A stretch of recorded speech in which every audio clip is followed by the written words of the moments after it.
сүүлийн 10 гаруй жил яг нэг 12 сард Улаанбаатар хотын агаарын бохирдол бол үнэхээр дээдсэгтэй тулдаг. Тэгээ ялангуяа энэ үед бас нөгөө улирлын чанартай амьсгалын замын өрөвслүүд бас нэлээд нэмэгддэг ийм цаг үе л дээ. Тэгэхээр ерөн зүгээр бид нар өнөөдөр нийслэлээс бол Улаанбаатар хотын ялангуяа агаарын бохирдол нэлээд өндөртэй эсхүүдэд байрлал ерөнхий боловсролын сургуулиуд дээр бид нараас ажиллаж байна. Энд бол нийтдээ 40 мянган хүүхэд 1-5 дугаар ангид суралцдаг. Тэгээд бид нар энэ үйл ажиллагаараа гол нь эцэг эхчүүдэд энэ сургуулиудад багш нарт энэ хүүхдүүдтэй ялангуяа энэ агаарын бохирдол ихтэй байгаа, тоосчлт ихтэй байгаа, утаа ихтэй байгаа энэ цаг үе. Дээр нь бас амьсгалын замын халдвар ихтэй байгаа энэ үед бол амны хаалт зориултын энэ маскыг хэрэглүүлж хөвшүүлээч гэдэг ажлыг бол эхлүүлж байгаа. Гол нь энэ үйл ажиллагаараа тэгээ нийтдээ бол 40 мянган хүүхдэд бол энэ амны хаалт буюу бидний хэлж байгаа маскыг бол тарааж байгаа. Тэгэхээр энэ бол уриалга юм шүү.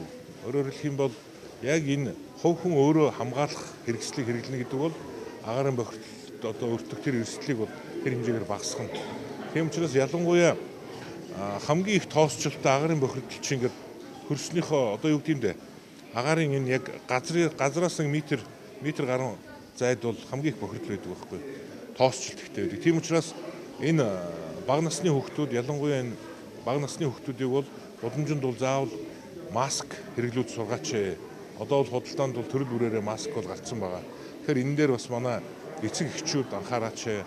Сургуулиуд, цэцэрлэгүүд бас багш нар энд анхаараач. Хүүхдүүдийн агаарын бохирдол ихтэй, амьсгалын замын халдвар ихтэй үед бол энэ амны хаалт хэрэглүүлж хөвшүүлье гэсэн энэ ажлыг бид эхлүүлж байгаа юм. Хүүхдүүдийн амьсгалын замыг цочроодог л доо. Утаа болон тоосчлт нь. Тэгэхээр нөгөө тэр халдварыг авах эрсдлийг тэр хэмжээгээр нэмэгдүүлж байгаа. Ерөн зүгээр энэ ханиа тому тус төвчний дэгдэлт бол ер нь улирлын чанартай ялангуяа хүйтэн сэргийний улирлд бол их ихсдэг. Энэ бол ганцхан Монголд биш жишээ нь хятад Оросч гэсэн одоо энэ бол нэлээд ер нь улирлын чанартай нэлээд дэгдэлтүүд явагддаг. Вирусууд бол эргэлтэнд ордог ийм цаг үе л дээ. Тэгэхээр хүүхдүүдэд хамгаалъя. Өөрөөсөө бас тэр хамгаалах хэрэгсэл буюу амны хаалтыг бол хэрэглүүлж ившээл гэсэн.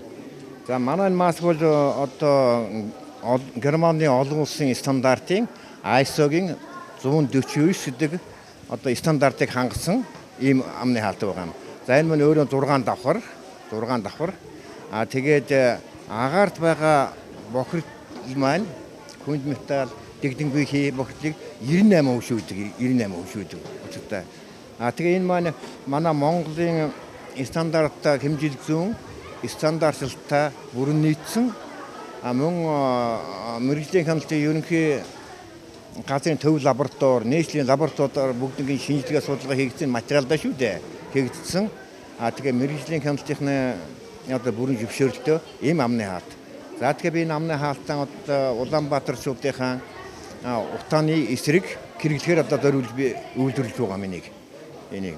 За тэгээ манай хамгийн гол давуу талгүй нэгдүгээрт одоо бага насны хүүхдүүдээс эхлээд 6 настай энэ бага насны хүүхдүүдээс эхлээд одоо бүх насны хүмүүсүүд одоо зөв бүрэн тохиромжтой. Учиргүй л одоо энэ өөрөө энэ амны хаалтны маань эрзээ энийг одоо тохируулалттай учраас бус маш давуу талтай. За хоёрдугаар тэгэхээр тэр чинь энэ маань одоо ийм давхар хамгаалттай. Энэ давхар хамгаалт бол одоо агаарт байгаа тоосыг зөвхөн энэ шүүгчрэл оруулах зорилттой. Энэ. Ийм за дараагийн давуу тал гэхээр одоо жишээлбэл бид ингэ сургууль тарааж өгч байна одоо нийслэлийн захирагч түүний тамгын газар одоо манайхаас одоо худалдаа хийж байна. Манайхаа үйлдвэр дэмжиж байгаа юм. Манай үйлдвэр дандаа хөгжлийн бэрхшээлтэй иргэд 10 хүмүүс ажилладаг. Бүгд 100% хөгжлийн бэрхшээлтэй улсууд.